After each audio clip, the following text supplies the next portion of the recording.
everyone, and welcome to CCITV. Welcome to Culture and Portsmouth. And welcome to our show on technology. Hello and welcome to the Education versus Politics show. And welcome to CCI Out of This World. Hello and welcome to CCI A Look Forward. Hello and welcome to I Am Crashing, one of many shows brought to you by CCITV. Hello and welcome to CCITV. And welcome to History, just one of the many shows this year brought to you by CCI TV.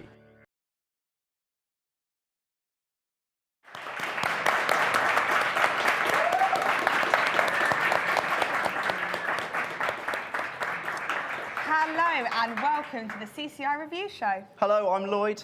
And I'm Molly, and welcome to one of the last live CCI shows of this present series.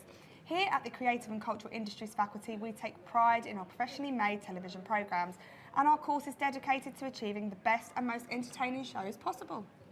But given that we are students learning our trade, how do we compare to the professionals doing it for real? In today's show, we are posing that question to professionals working in the broadcast industry today, so stay tuned to see how they rate CCI TV. We've had 17 absolutely amazing shows so far this year, and each one of them have had a different theme and content. Let's take a look back at some of the best bits from this season.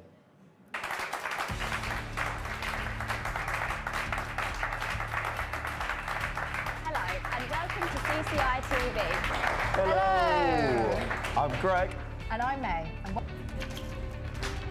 Now, if he now goes into his...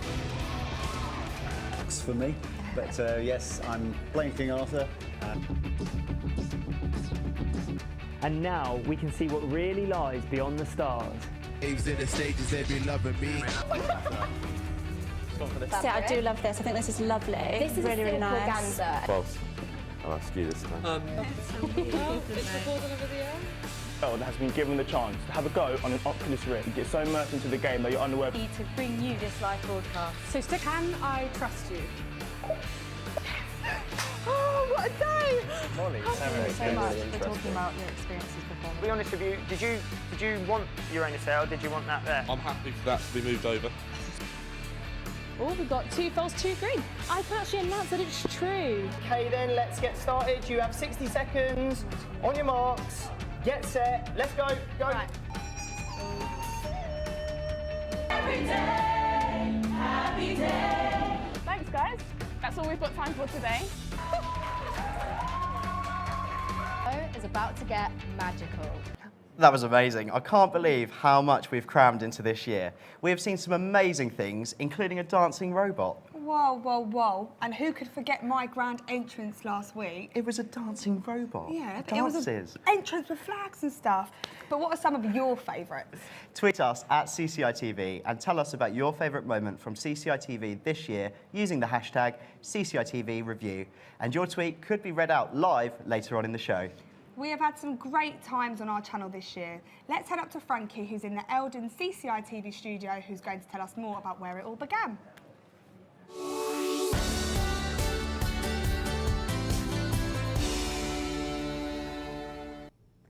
Thanks guys, I'm Frankie here in the CCI studio.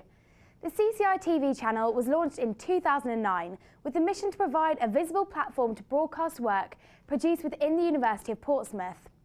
Based here in the Faculty of Creative and Cultural Industries, the channel is run by the students of the BSc Television and Broadcasting course. It is unique because student workforces manage to deliver live TV programmes each week. This year, TV and broadcasting students have produced over 20 hours of live TV, which is a huge amount. With many varied and themed TV shows, such as I Am Portsmouth, a show that highlights the city of Portsmouth by showcasing local events, opportunities and areas of Portsmouth that may not have been discovered before. Each week, we broadcast a live 30-minute television show that goes out around the campus, on the big screen Portsmouth, and to the rest of the world via YouTube.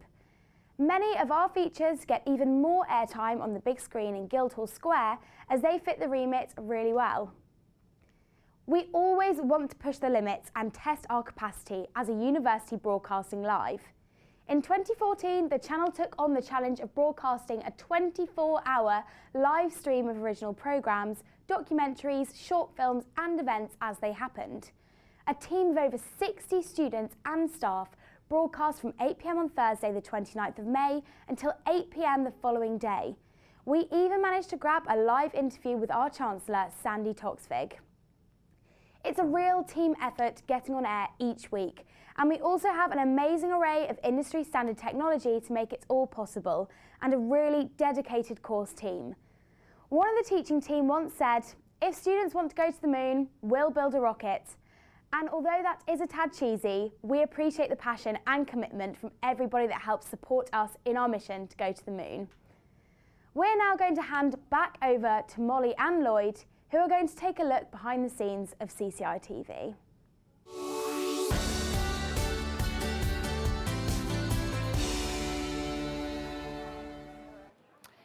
Thanks, Frankie. If you're not working in television, you most probably wouldn't know how much work goes into a live TV programme. For example, this 30-minute programme today was started 3 weeks ago, and a team of 18 people have already put in around 20 hours of work each. We all work tirelessly in our production teams to make sure that the shows we put out live each Friday entertain and inform our audiences. It is our responsibility to do everything from writing the script to editing the features. Here is a sneak peek behind the scenes at CCI TV.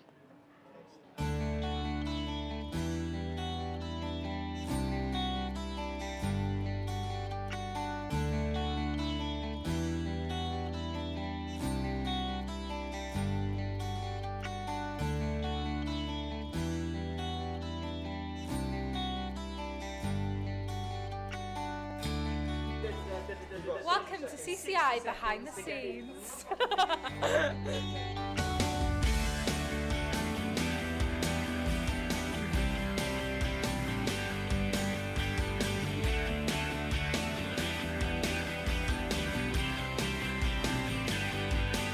Hi, I'm Ollie. I'm the jib operator for Team Blue's sports show, Touchdown Portsmouth.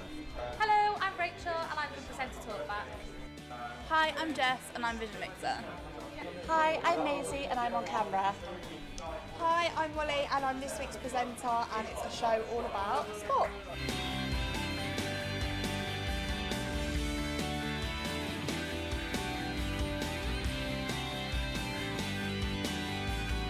I am the director for the CCI studio.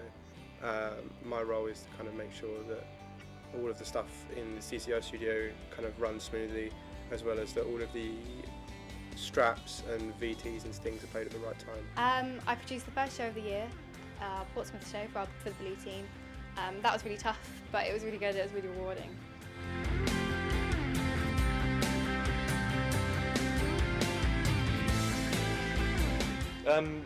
In this show I was TriCaster. It's my first time on TriCaster, so I was a bit nervous at first. But after the rehearsal, I think I'm capable of doing it. If rehearsals go well before we go live, then I feel confident going into it and I'm a bit more relaxed. But if we don't manage to get a run through in beforehand, then it's a bit more tense and a bit more panicky. But I like that feeling, it's good.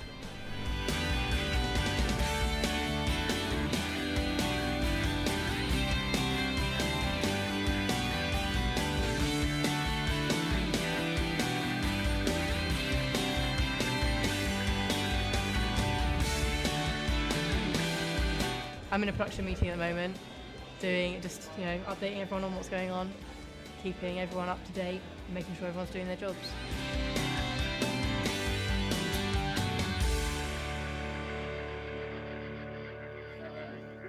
I'm now here with some of the crew working live on today's show, so let's find out what they're doing. Hi George. Hello Molly, how are you getting on? I'm not bad, thank you. Okay, so what's your role today? This week I am the Vision Mixer, which means I control which camera shot goes live at what time under the direction of the director here, Lily. Yep. So for instance, if we wanted a nice little close-up on my face, I'd change it to camera 3. Okay. And then camera 3 would go live and you get to see this beautiful face. And what would you say the hardest thing is about your role today? I'd say trying to listen to the director as well as listening to you in my ear. And keep track of all the cameras is the Sorry hardest if I'm annoying you in your ear, you know. It's a hard job, you know. Great. Right, I'll let you get on anyways. We'll move on to Lily now. Do I have a spare moment of your time? Because I know directing is a hard job. Okay, so can you just tell us a bit about your role today then? I'm director, so I'm just in charge of kind of getting the team to do what they're supposed to be doing. I work closely alongside the Vision Mixer, so getting the shots in place. and I also in contact with the floor manager. Yep. And would you say it's a hard role? Do you like the control? I do. No, it is a good role. It can be stressful at times, but no, it is a good role. It's really nice because you really communicate with actually everyone on the team. So yeah, and is directing the role you do sort of every week, or do you chop and change? No, I chop and change. I've been on camera. I've also presented a lot. But yeah, no, this is the first time I've done directing, which is fun. Yeah. So would you say it was your favourite, or? It's definitely my favourite, but it is. It's quite stressful, but it's good. I'll let you get on, Saf. I'll move on to you. Saf, have I got a minute of your time? Because I know the counting is the hardest job probably for anyone. So what is your role today? So I am PA. Yep. That's counting. It's making sure that the show runs to 30 minutes. Yep. It's communicating with the studio upstairs so that we know that everything's going to run on time. Pressure. And you actually have 10 seconds I've left. got 10 seconds, so I better wrap this up. Better wrap it up. Okay, no worries. Right, I think we're going back up to Frankie, so I'm going to count down with the PA. 3, 2, 1.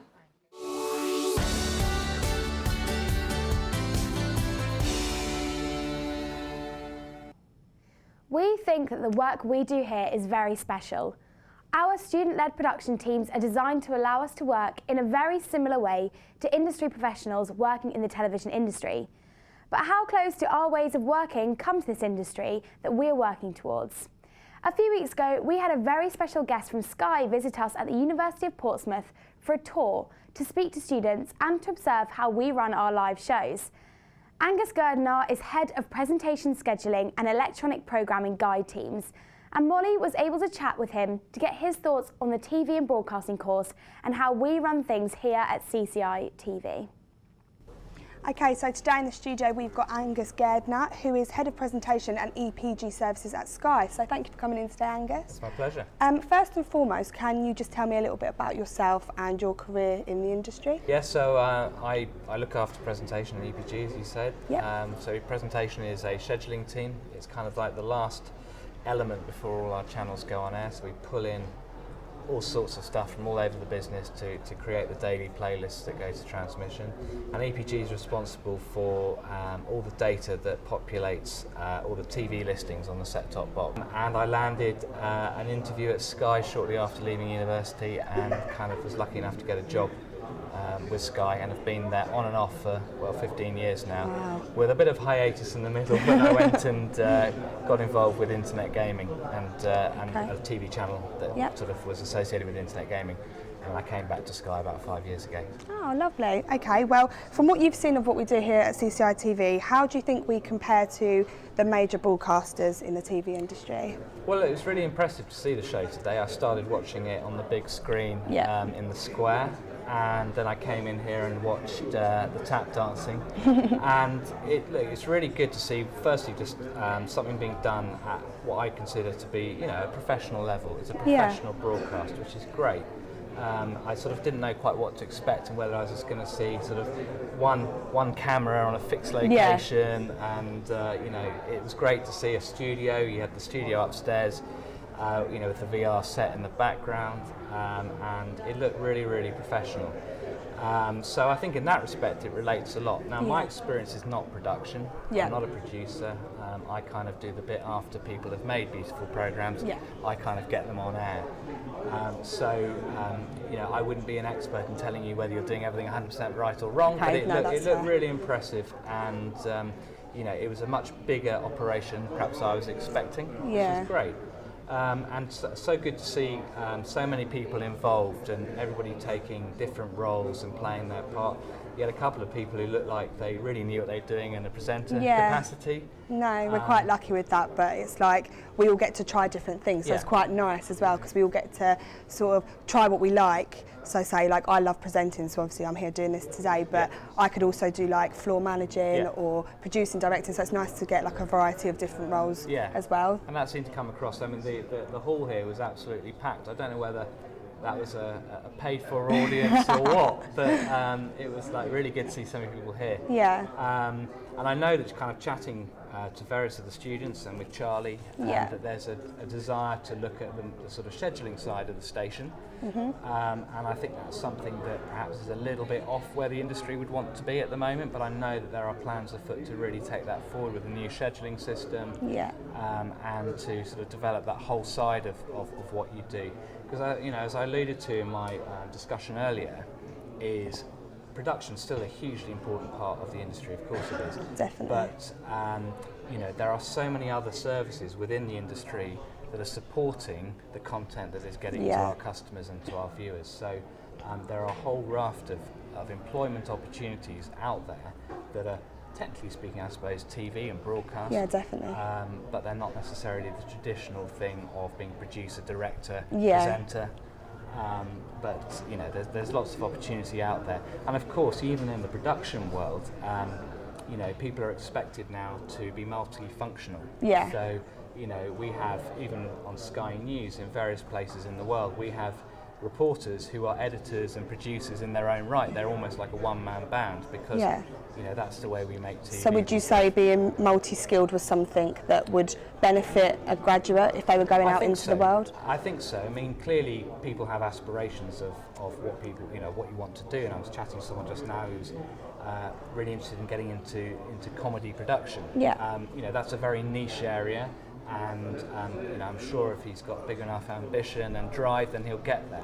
Yeah. But clearly, if you've got more skills, you're going to be more employable. Yeah, you've got more of a chance. And look, you've got to remember, your first job is unlikely to be the job that's going to be the one that A, sets you up for life, or B, perhaps ticks all the boxes of what you want to do. I highly doubt I'm going to be getting into presenting as soon as I come out of university. It's a difficult world, isn't it? And there are only so many presenting jobs. Exactly. And I would certainly advise those who want to get into presenting, have a go, fantastic. But it's a tough world. Yeah. And I would keep all your options open by developing your other skills alongside it. And as I say, there are presenters who do other things. And as content becomes more and more mobile, people who are putting up clips onto social media, that is in a sense, I suppose, a presenting job of sorts, but they're also producing it, they're writing it, perhaps they're directing it, whatever. Yeah. It's not just I'm a presenter, that's all I do.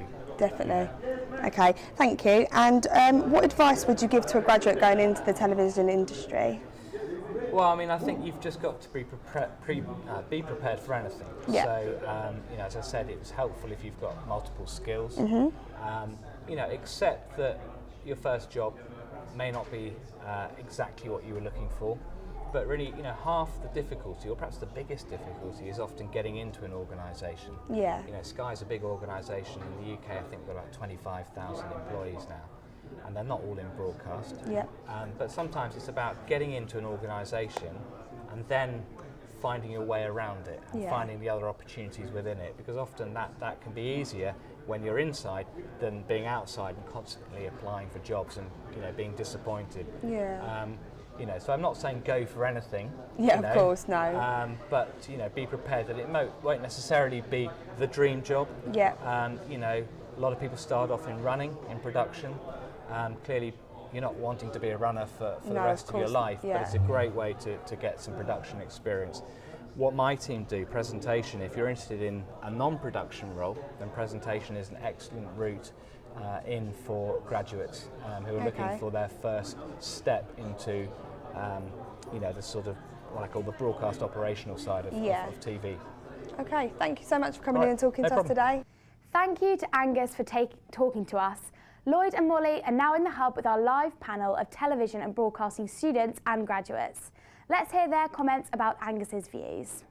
Thanks, Frankie. Yes, here with us now is our panel. Let's hear it for the panel, everyone. Woo! What a reception. I know. You're a popular panel today. If you just want to go down the line then and introduce yourselves, name and what course you do, etc. My name's Jake Wiafe. I am a third-year TV and broadcasting student. My name's Emma Cox. I'm also a third-year television and broadcasting student, and I'm currently taking the role on as student channel manager and scheduling coordinator. Lovely, lovely. And yourself? I'm Michelle Jackson. I'm now doing a master's, but I did do the television and broadcasting course, and I was a CCI manager as well. Oh, I love that. Hi, I'm Alex Sermon. I'm also doing the Masters in Film and Television. I'm also coming from television broadcasting, and I was also a CCI manager. Amazing. Okay, so as you guys just watched that Sky interview with Angus Gerdner. Any comments on sort of his ideas and thoughts of industry standards and stuff like that? Yeah, I thought it was a great insight into a way to get into the industry. Because I was the student he spoke to about comedy, so it was really interesting to hear what he had to say about that and how to get in. Yeah, it's really good to hear about also the other side of broadcast and TV, and not just producing live shows, but also working in the more management network planning side. So, you know, like programming and presentation. That's what you do, isn't yeah, it? So it's probably nice to hear about that. Yeah. I like that he highlighted the importance of being multi-skilled, because obviously that's what we're taught on the television broadcasting course, is to be multi-skilled in different areas as well. Yeah. I really like how he just came in and like his expectations were quite low. He thought that we were just going to be like a one camera thing. Yeah. And then he kind of came in and was probably blown away by the fact that we had multiple cameras and, you know, really good kit. Yeah. Okay, wonderful. We've heard a little bit from our panel, but let's see what someone else from the industry has to say. Earlier in the week, I got in contact with Dave Babcock from the BBC. Let's see what he had to say. So, the first question I asked Dave was, here at CCI TV, we have to follow strict broadcasting codes. Is it important for graduates to know these inside and out? What did he say? His response was, broadcasting is a highly regulated area. If broadcasting and editorial guidelines are broken, channels are hugely fined, jobs are lost and careers are stopped. Interesting. So from what he said, do you think the broadcasting codes at CCI are as important as if you were out in the industry? What would you say? We'll start with you, Jake, and we'll just go down the line. I think they're definitely as important, but the consequences aren't nearly as severe. So if we accidentally mess up, we don't get people from Ofcom emailing in and telling us, oh, your presenter wore a green tie instead of a red. Like, it's much more lax for us, but they're still as important. Yeah. Yeah, no, I definitely agree. We are, at the end of the day, we are broadcasting, so it's important to know about them and to follow them as best we can. But we are in education, so this is a place to make mistakes, so we don't then do that when we do go out into work. Rochelle? I agree. I think it's always important to take on professional practice, so it's always good to replicate what the industry is doing. I don't think that would ever be a bad thing anyway. Alex? Yeah, it's good. I mean, it's always going to be boring filling out forms and stuff, like risk assessments, but if we don't do it now, it's just going to be a shock if we do get into the industry. So, yeah, it's good to do it now. Risk assessment. Liberating. Okay, the second question I asked Dave was, during our course, we get a chance to work in a variety of roles. Is it important for someone in the television industry to be multi-skilled? And he replied with, increasingly, people need to be multi-skilled, yes. Okay, so starting with you, Jake, again, do you feel that being multi-skilled is important, especially in this kind of like the job spec that we're all going for? Yeah, definitely. It's so good to be multi-skilled. Like, in our course, we're taught so many different jobs, like cameraman, sound operator, producer, director. Like, it's good to know them so that you can, it's so much more attractive to employers. Yeah. And it's just great when somebody's sick or somebody's ill or somebody's on holiday, where you just need to fill in for someone. Yeah. And Rochelle, you like sparked upon the multi-skilled thing earlier, so do you think it's definitely important to be multi-skilled? Yeah, I definitely think it's important because different areas also teach you different values. So for example, as a presenter, you might be more approachable because you have been sort of presenting. Yeah. So it teaches you different values, different attitudes as well. Amazing, thank you. Wonderful. The third question. From what you have seen of what we do here at CCI TV, how do we compare to major broadcasters in the television industry? And he responded with, at your level, you are creating great work. So that's not bad. BBC saying we're creating great work. That is good, exactly. And a question for you guys in conjunction with that. Would you feel confident going out into the industry after working at CCI TV? Do you feel like you've got the confidence to go out there and really give it your all? Yeah, I think after working here, I know a lot more about the job I want to do. Yeah. I feel like I can be very confident going out, producing content, doing a lot of jobs. I feel like this has been great preparation for it. And Alex, what would you say? Well, when I was on television broadcasting, we did a lot of stuff on our own, outside of the classroom. Yeah. So we were kind of we had to fend for ourselves and make our own stuff, without experts there or teachers. So in that sense, we are prepared for industry because we are going to be kind of on our own sometimes. Perfect. Wonderful. I also asked, what advice would you give to students producing television shows for CCI TV? And what was his response? He said, make them perfect and work 24/7 to make them perfect. Here is your chance to learn to make films, documentaries, TV, use it. That is a good answer. I do like that. So, guys, what advice would you give to a TVB student coming in and making their own shows in the years to come? Emma? I think just absolutely give it your all and take any opportunity you're given to learn and be as multi-skilled as you possibly can and find your niche, find what you're interested in. Would you say making the shows is a lot harder than what people expect? Because obviously we've seen behind the scenes a bit today. I don't think a lot of people understand just how much work goes into it. Yeah, so. absolutely. Not many people, I think, realise just what goes on behind the scenes and the stress that it's all sort of happening behind, but it's great fun, but definitely have fun as well. So what advice would you give? My advice would be, don't be afraid to put yourself, your passions and your culture into your shows. Because I think a lot of great shows are built off of passion. So, for example, they allowed me to do a radio show about diversity because I was angry about the Black Lives Matter movement and how it wasn't getting enough coverage. So I did that. When I felt like we needed a bit more underground rapping on here, I put it on. So I feel like you shouldn't be afraid to bring yourself, your culture, and everything about you into it, and I think that will make for a great show. Perfect. Well, thank you very much. Wonderful. Well, I think it's clear from what has been said here today that what we do at CCI TV is pretty unique. I know, I'm certainly glad to have been a part of it. We've had a jam-packed season, but unfortunately that is all we have time for. She's so emotional. If you would like to see any of our previous shows, head to our website, or if you want to keep up to date on what is happening here at CCI TV, follow us on Twitter at CCITV or like our Facebook page on screen right now. Now, not so fast, because some of you have actually been tweeting us in with your favourite moments from the year. Should we take a look at what some people said? Of course, let's see what they have to say. Okay, so Saf said, seeing Molly Lucas, which is myself, I feel so popular today, running halfway across Portsmouth to catch a football was her highlight. What a catch. I mean, it was pretty It was good, a phenomenal wasn't it? catch. I mean, for a girl, Well you done know, you, well done you. stereotypes and all You that. broke the stereotypes. Katie Still has tweeted, my best moments were the startled faces from each team, looks a bit like that, before going live to 25,000 listeners on Express FM, then watch them succeed. It was pretty scary, wasn't it? Must admit. Charlie Watts tweeted in saying, the best moment for me was seeing third-year TVBs rise to the challenges of live TV. So, obviously, we've all rose to the challenge this time round. Most definitely. Devon Pacey, she has tweeted, my favourite part of CCI has been watching the shows progress each week, but mostly seeing that dancing robot. There you go. You mentioned it at the start of the show, so it must be quite a popular thing. Very popular. And last but not least, we had Professor Catherine Harper tweet in saying, ask if I can name my favourite University of Portsmouth CCI TV live broadcast. Impossible. They're all great, so energetic and so diverse. It's so nice to hear that from the Dean herself. So many great shows. Well, that really is all we have time for today. Thank you to all of our guests, and thanks to you for watching. You've been watching CCI TV. You have been watching CCI TV.